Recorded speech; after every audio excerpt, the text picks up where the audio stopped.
This historic space in Cambridge City Hall is the Sullivan Chamber, named in memory of a family which produced city council members over 3 generations. The council meets here to consider new ordinances, hold hearings, and conduct other city business. On October 21st, the council held a hearing on a proposed zoning ordinance, which has come to be known as Net Zero. They voted to create a task force, which by the end of 2014 would evaluate the proposal and issue a report. The Net Zero proposal, at its essence, would require all new buildings of more than 25,000 square feet to reduce greenhouse gas emissions and maximize use of energy produced by renewable sources, such as solar, wind, and geothermal. Also required would be periodic reporting of actual energy usage.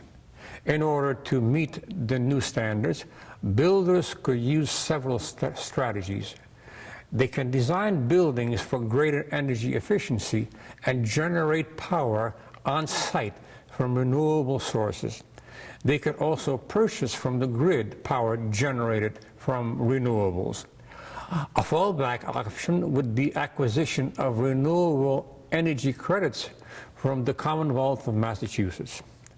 Sponsors of the proposed ordinance introduced in June were the Green Cambridge Citizens Organization, led in this effort by local attorney Michael Connolly. There have been meetings of the planning board, special panels of experts, and of the city council to review and debate the merits. Can you tell us more on how exactly you intend to apply the net zero standards in this particular project? As the commissioning agent for the city, our role is to understand their goals for the project and try to help them make sure that they're realized in the final built project. Currently, the project is still in the design phase, so the architects and the engineers and the entire design team are working very hard to try to minimize the use of energy in the building and maximize the production of energy on site through renewable sources. In this case, their focus is on solar photovoltaic panels to generate as much of the electricity for the building as possible. What they have found is that there will be a shortfall on this particular building, and that therefore they're recommending the purchase of green RECs, or renewable energy certificates, to cover the offset, in essence to offset the emissions associated with the electricity that they will be buying from the grid. And this would meet the National Renewable Energy Laboratory's definition of net zero energy building type D. So okay. This is the track that we're on. Well, that's a very interesting point you made about the renewable energy credits. Is it the criticism that people have, or objection that they have to the net zero concept, that they may allow developers or builders to actually buy their way out of the whole minimum carbon footprint concept, and in fact offer the SRECs in between? Yes, well, it is possible, in theory, to build a very inefficient building and to purchase an awful lot of RECs. But in this case, I can assure you that the design team is being diligent in the extreme in their pursuit of very good energy performance, and that the constraints arise from the site of the school and the urban location. And they are not artificial obstacles, they are genuine obstacles. So I think it's an important lesson for the community to understand that even the city itself, making its very best efforts to achieve net zero, is negotiating real and substantial difficulties. These are not made up difficulties. Do you find exceptions for the net zero concept in many other communities in Massachusetts?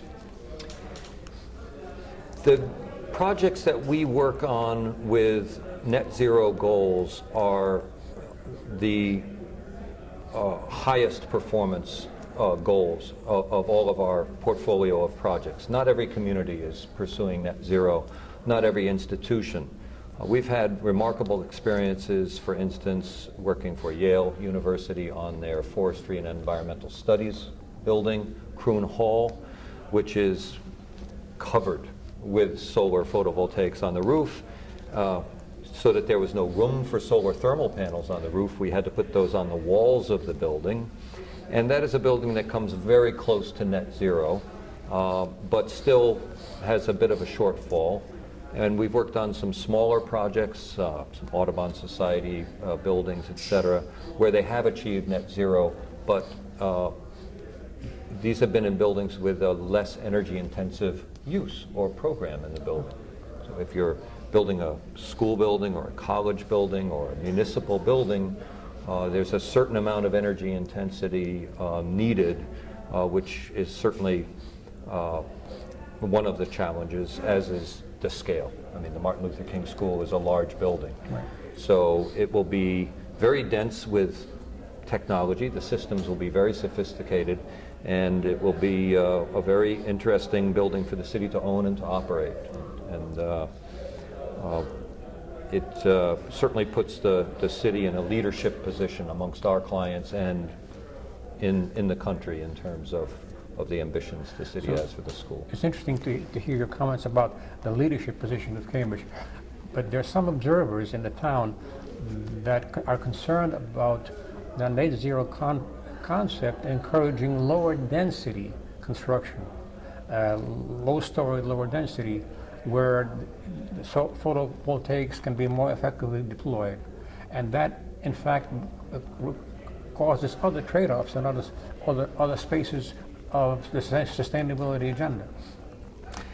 Yes, so the technological response to an urban site and a high-rise site and a large building is certainly different from the response that's appropriate for a single-story building or a smaller building, perhaps in a greenfield site, in an undeveloped site. So yes, there is some creative tension, I would say, in between high building performance and many aspects of the urban fabric of Cambridge. Historic buildings present particular challenges, densely built out areas, tall buildings next door, shading a site, all of these things present challenges. But I think that the goal has led the city to embark on a project at the King School of which the community can be proud. Stephen Turner, I wish you success at your King School project. Thank you very much for talking to Cambridge Television. Andrew, thank you so much for having me.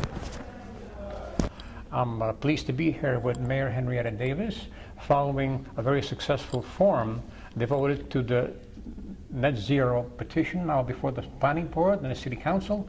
The forum was sponsored by the mayor, and I would like to ask her if she believes that this exchange, this discussion, did it move the subject and the status of this petition forward? Well, I think our goal was not so related to the petition particularly. It was really about the topic of net zero, because we're building or attempting to build a net zero school, and the topic had been around already. Then came this petition, and the petition has some particularities to it. So my goal in setting up this panel was to really advance the state of knowledge and understanding about what is the concept of net zero, what do people mean when they're talking about it, what's the potential for reaching net zero in a variety of different ways. Madam Mayor, the petition is being advanced by a grassroots group called Green Cambridge. And some people have been concerned that it's been advanced without sufficient public discussion and airing. So would that indicate that the petition is still not fully being backed by someone at your level or by prominent city councilors? Well, I guess I've heard, and I sort of support the idea that we should have a task force talking about net zero. I don't think that particular petition is quite ready. I think, as we learned tonight, there's a lot more to know about net zero than just the catchy phrase, which is really quite appealing. But how do you really do it? I really support the idea of a task force working together on what our goals, what our energy goals should be for new construction.